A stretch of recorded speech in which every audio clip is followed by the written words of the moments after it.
Hey people in YouTube land, Zach Hall back here, and today we're going to be doing another Bible review of a Christian Art Publishers full grain cowhide thin line, large print thin line Bible, King James Version, and I'm really excited to bring this to you guys today. So just getting into this, we'll actually take a look at the box first. I'll make it really quick because this Bible I want to get into is really amazing. So it comes in a two-piece box. This is more of their premium box. So a lot of their Bibles normally come in a slipcase or something like that. Like it's very cheap. But with their premium editions, which this one is, it comes in this nice, very sturdy box. It's definitely a good box. So here's just kind of some of the back of this. And you can see some of their reasoning through the materials they use, the full grain leather. They talk about the slight imperfections, unique markings. I mean, it is really cool. Double stitched edges. Yeah, this cowhide, so it is a cowhide. We'll look at that. It's really cool. But here's some of the features there for you. You can take a look at that. It is my sewn. It's gonna lay flat. I've got to work it in a little bit more, but I think it will lay flat for sure. But this is cool because this is the first, I think, Christian Arts Bible I've done. I'm not generally a fan of Chinese printed Bibles for a number of reasons, but recently I've been doing some more kind of thinking into it and research, and I'm kind of coming to a more okay conclusion with it. But I still prefer Bibles to be printed in free countries and things like that. But I understand these guys are out of South Africa, actually. They're not an American publisher. They're out of South Africa, which I'll show you. And a lot of the companies they do go through are actually quality companies. So, there's that. But it is Chinese printed, so I know some of you guys care about that.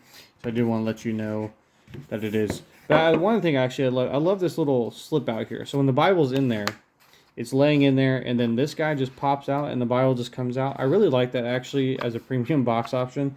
Makes it really easy to get to the Bible instead of trying to dig your hands into it and all that other stuff that you got to do. But yeah, really cool. So mine obviously is black. Here's the ISBN for you. Trying to find I know there was a price on this somewhere. Anyways, it's not a ton actually. It was about 70. Well, actually, I had a discount on it, so it was about 60. But I think retail is about 75. And not a bad price, guys. As you'll see as we get into this for $75, this is probably spot on. If not, they could probably charge just a touch more, and I think it still would be worth the value. Okay, so let's get into this. So they have this cowhide. Okay, now I think even though they talk about this deep grain, you can feel it. I don't think this is all natural grain. I could be wrong, but it seems to me that this is kind of stamped. Now, having said that, though, you can definitely tell this is a step up from a genuine leather, from even some Bibles that are called calfskin or goatskin. This is a definite step up when you're talking about major retailers. Okay, so obviously this isn't actually one I just did a review on, if you guys have seen it.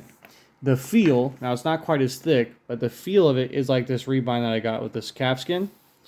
It does feel like that. I mean, it is a very quality cut of cowhide. So this is not a cheap piece of leather, guys. You're paying for a good quality leather when you get one of these Christian Art full grain leather Bibles. It is a very great piece of leather. It does feel really good. It's got a little sponginess to it, so you can kind of dig your fingers in and feel the grain a little bit. Smells like cowhide. It's a very good leather smell. It is stitched. Now they said double stitch. I think what they meant by that was that it's on both sides of the leather, because it's not a double stitch like this rebind where you see there's two stitch lines. So I think what they meant by that was it's just on both sides of the cover. The spine's done really well. Okay, not overdone. Very beautiful. You've got, it looks like 4 hubs here, and then you've got gold tooled lines on the outside. You have the KJV abbreviation, Holy Bible, then the King James Version fully spelled out, and then the Christian Arts logo at the bottom. It does come with a brownish with like a tint of like red in it maybe. So like a clay color type ribbon. And I think it contrasts it really well. Personally, I wouldn't mind if this was black, but I think brown is a good contrast color for this, so it's okay. Because their head and tail bands are actually brown, so I think the ribbon option goes well with that. The gold gilding is okay. It's honestly not the best. It's actually a little darker in person.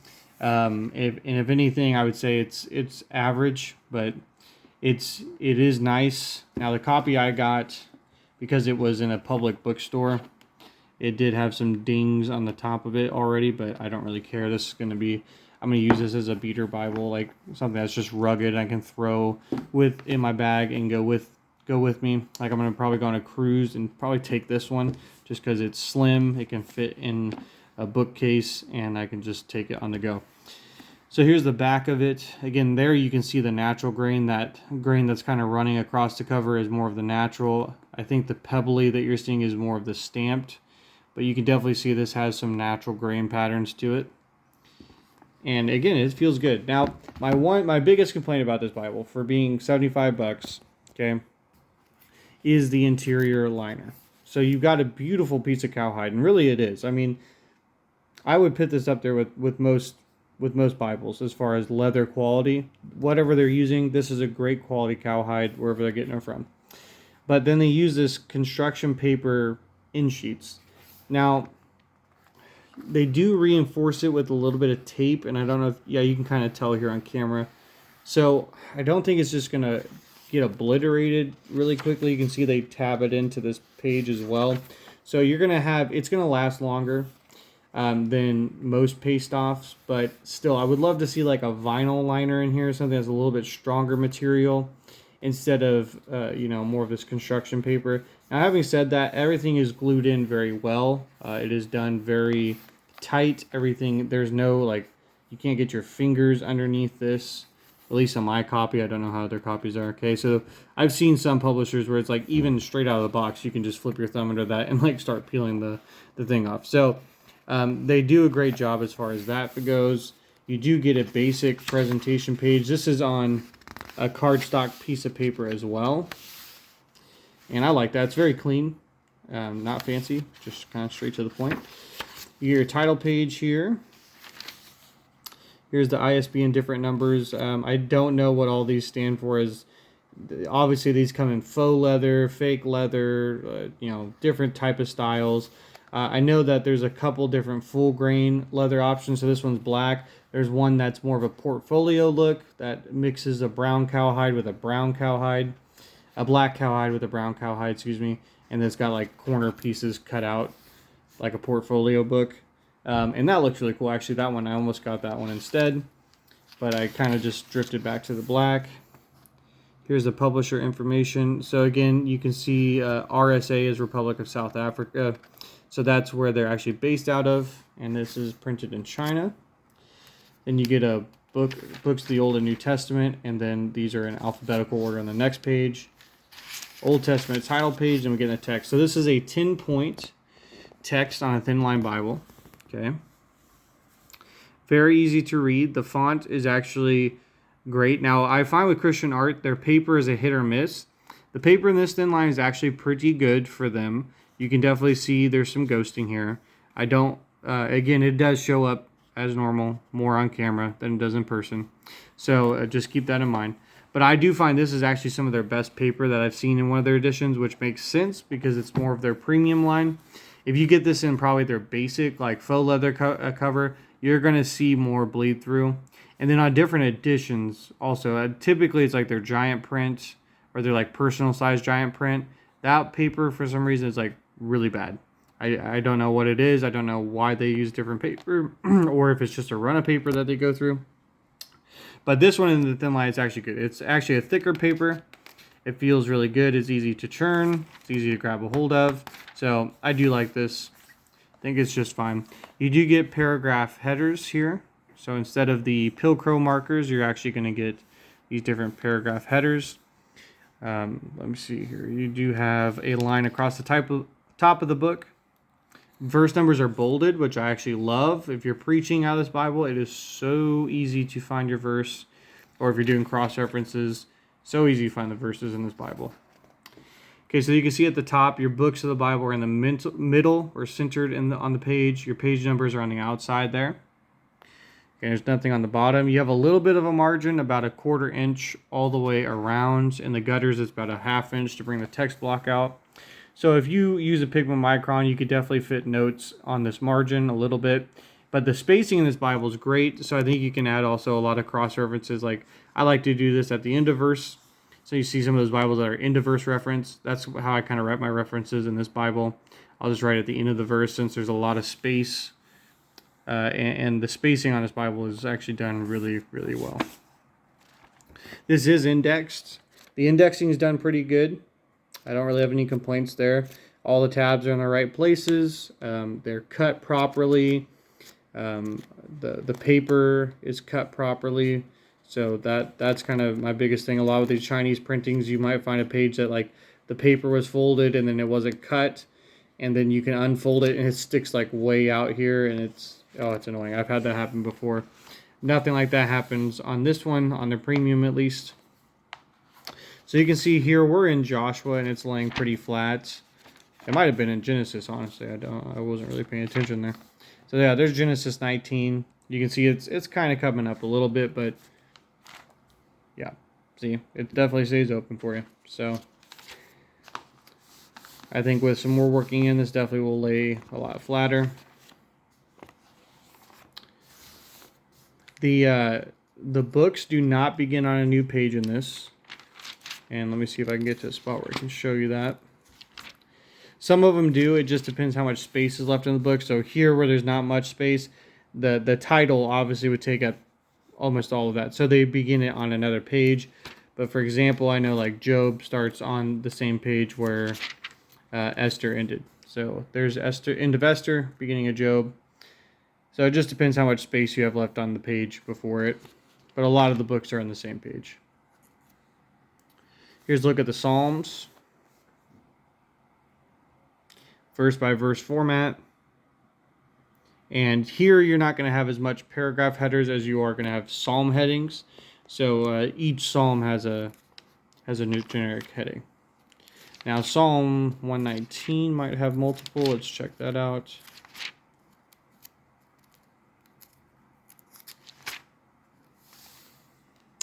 Nope. Okay, so in Psalm 119 it does not. It just has the title at the beginning and bolded. So that's nice. Your paragraph headings are bolded. Your verse numbers are bolded. So the things that you need to identify stories or chapters or verses, they're bolded so they're quickly can be identified. I like the line down the middle. I think that divides the text nicely. In the New Testament, you are going to have a red letter addition, and it is not self-pronouncing. Okay, so again, some things you guys want to consider. Not self-pronouncing, and it is red letter. The red is good. It's definitely more of a scarlet red, so it's more of an intense red. I don't know if you would say maybe there's a hue of pink to it, but it's definitely more of a scarlet red, deeper, or not deeper, more bright, I should say. But it looks good. I mean, with the black, it contrasts very well.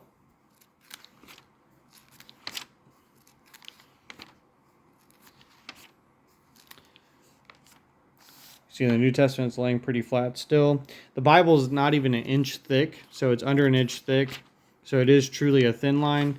The dimensions, it's about a roughly, it's probably about 6 3/4, 6.5 to 7 inches wide, and about 10 inches tall.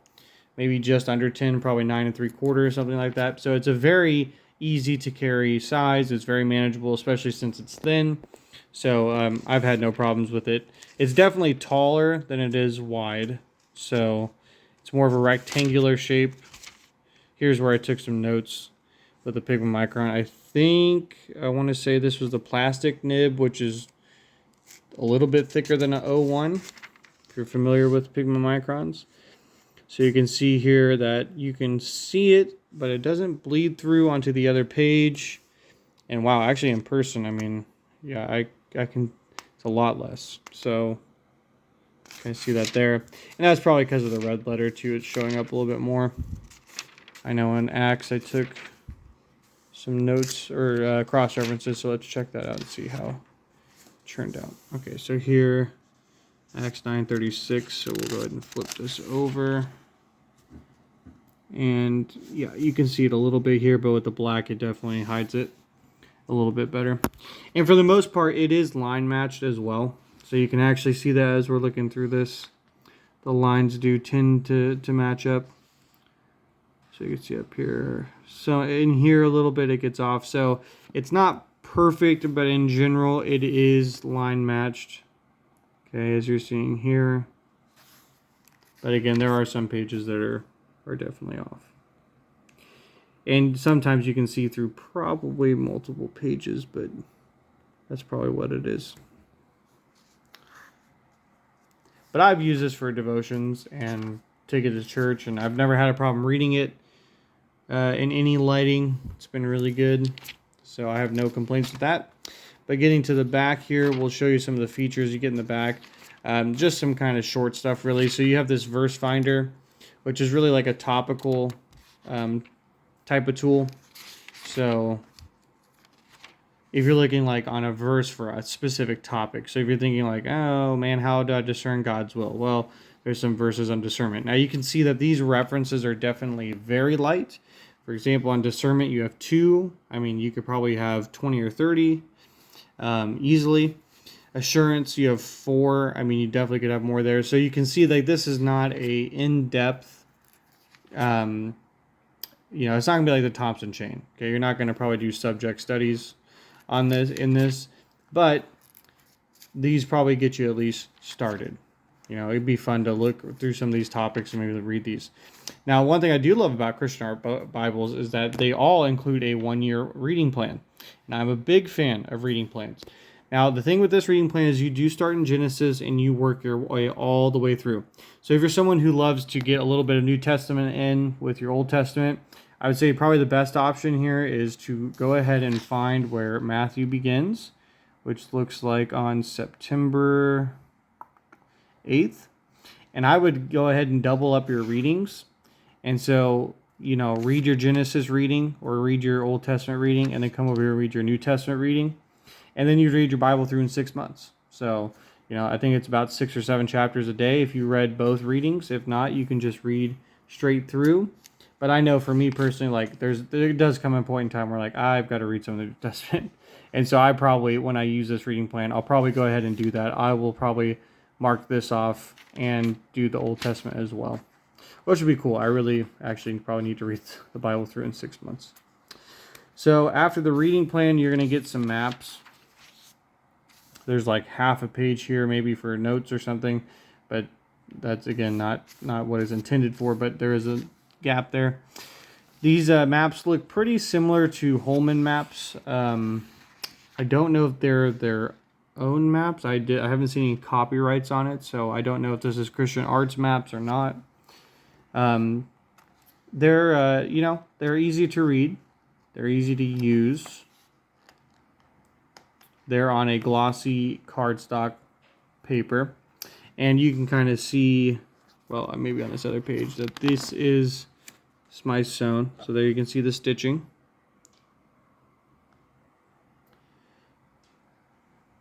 So you get some Old Testament maps, you get some New Testament maps, tribe divisions, and then you get like the travels of Paul, Jesus' ministry. And then you get to the end. So then at the end of the maps, it's just attached to this cardstock page in the back. And that is it. So I'm telling you, this for $75, and you can probably find it cheaper for that on Christian Book and some other retailers. Man, what a deal. I mean, you get a nice cut of leather. Bible that's probably going to last you a good while. You get a beautiful 10-point font. Again, a little bit of ghosting, little bit, but if you can deal with that, the font actually is really good. For the most part, it's line matched. It reads well. The font is modern. It's not too bulky, but it is bold, so it is easy to read. Verse numbers are bolded, which as a preacher, I love a lot. The one ribbon is, it is what it is. It's not fancy, but it's there. So, and it does have thumb indexing. So if you go with the non-thumb index option as well, it will be a little bit cheaper. I think it's about $10 that it adds on for the thumb indexing. So again, I mean, just for an actual true cowhide, better than a genuine leather, for around $70, large print, thin line, something that's easy to tote around, could be your main Bible. I think it's a great deal. Great deal. So there you go, guys. You can check that out. Christian art. Again, Christian Book Distributors, christianbook.com is where you could probably find this for cheaper. If you have a local Christian bookstore, you could check them out as well. It's probably going to be a hit or miss. If they have them, if you have a Mardell by you, they'll probably have this, or they can definitely get it for you. What's the other one? There's Mardell, and then there's another book distributor. I can't think of them right now. Lifeway closed. But if you have a local Christian bookstore, you might be able to find it there, request it as well. But I know for sure Mardell does carry them. But you can probably find it online for probably around $60. So, but if you guys have any questions on this Bible, or maybe anything I didn't address or answer through the video, please leave those in the comments, and I'd be happy to answer those for you. Take care and God bless.